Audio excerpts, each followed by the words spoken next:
Bonjour, dans cette vidéo, je vais vous donner quelques trucs et astuces pour le concours d'entrée, que ce soit ME, ES ou AES.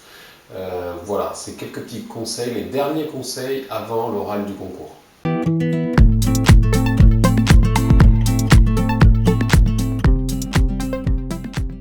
Bonjour, je m'appelle Mathieu, je suis éducateur spécialisé. Sur cette chaîne, j'aide les étudiants et tous ceux qui se lancent dans des VAE, tous ceux qui s'intéressent au métier du social. Si c'est la première fois que vous venez, eh bien abonnez-vous, activez la cloche, comme ça vous rejoignez la communauté des éducs et des futurs éducs. Et de cette manière, vous ne raterez pas les prochaines vidéos.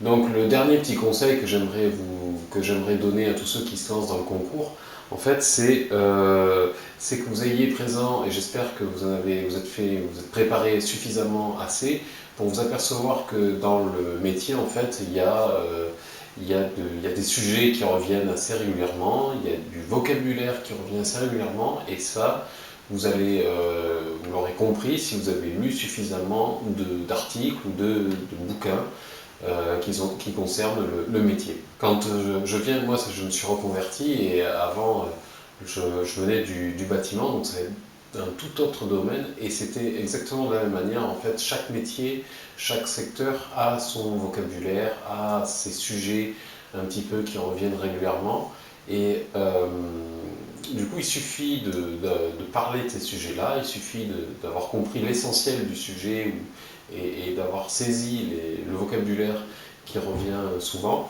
Et du coup, ça va vous faire, si vous l'utilisez, si vous le mettez, vous savez le mettre en valeur, vous serez reconnu par vos pairs. Et ça vous aidera pour le concours. Ces sujets-là et ce vocabulaire-là, je vous conseille de... Alors, je ne vais pas tout vous donner c'est à vous de vous faire ce petit bagage. Moi, je vais vous en donner deux, trois, comme ça, vite fait, mais pour que vous saissiez un petit peu les sujets et puis les mots qui peuvent intéresser, qui peuvent faire écho autour de vous. Ces sujets-là et ces mots-là, il va falloir les sortir, les dire d'une manière, il va falloir les dire dans vos points de vue, il va falloir qu'ils ressortent dans vos points de vue, il va falloir que ça apparaisse, que ça transpire d'une manière ou d'une autre. N'oubliez pas, quel que soit le sujet que vous allez aborder pendant le concours, pendant l'oral, que ce soit en groupe ou en individuel, n'oubliez pas toujours de mettre la personne que vous accompagnez dans votre sujet, dans votre situation, n'oubliez pas de la mettre au centre du dispositif, au centre de tout. C'est la première personne concernée, donc ne l'oubliez pas. Et ça, c'est une erreur fréquente que j'observe. On parle de tout, on parle de tout le monde, et on parle de la personne en dernier. Alors c'est sous-entendu que c'est la personne la première concernée, que vous l'avez en tête, c'est tellement sous-entendu, c'est tellement que vous l'oubliez. Et ça me porte préjudice au niveau de l'oral. Donc n'oubliez pas, ne faites pas cette erreur comme souvent, mettez-la en premier, dites que c'est la personne la plus importante, on va dire, et après parlez de tous les autres acteurs. Ce qui va vous permettre de marquer des points lors de l'oral aussi, c'est d'évoquer le travail d'équipe. N'oubliez pas que le jour de l'oral, il y a des personnes qui viennent et qui n'ont pas trop l'habitude de travailler en équipe. Si vous le rappelez et que toutes les décisions, vous rappelez qu'une décision n'est pas prise seule, mais en concertation avec ses collègues, alors là, ça sera un bon point pour vous.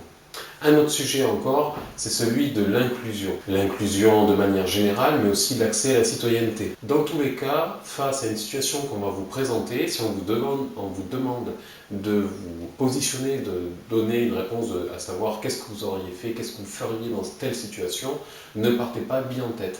Déjà, à l'oral, vous pouvez prendre le temps de réfléchir et vous pouvez dire c'est une question qui me pose problème, j'ai besoin de réfléchir 2 minutes, donc vous prenez le temps avant de répondre. Et dans votre réponse, n'oubliez pas de faire apparaître plusieurs points de vue. Soyez capable de présenter 2 points de vue complètement opposés, et comme ça vous permettra de mettre en valeur votre capacité à entendre des choses qui sont loin de vous aussi. Vous pouvez dire, moi c'est vrai que j'aurais plutôt tendance à faire ça, mais je peux comprendre qu'on puisse dire ça ou qu'on puisse laisser faire. Moi j'aurais tendance à dire stop, à mettre des limites, et il faut justifier à chaque fois.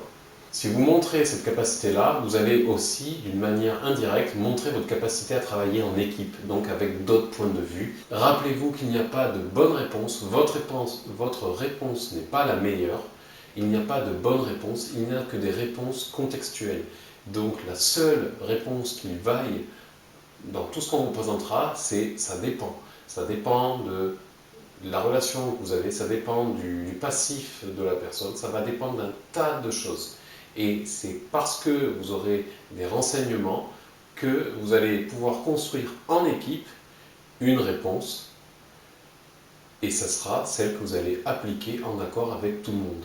Voilà, ça ce sont des petites notions hyper importantes à mon avis à avoir présent à l'esprit le jour du concours. Ça peut vous sortir de pièges assez évidents, mais dans lesquels souvent les candidats qui se présentent tombent assez facilement. Donc ayez en tête tout ça, lisez, et ça devrait bien se passer. Je vous remercie d'avoir regardé cette vidéo. Si elle vous a plu, partagez-la, mettez un j'aime. Et je vous dis à dimanche prochain. Salut!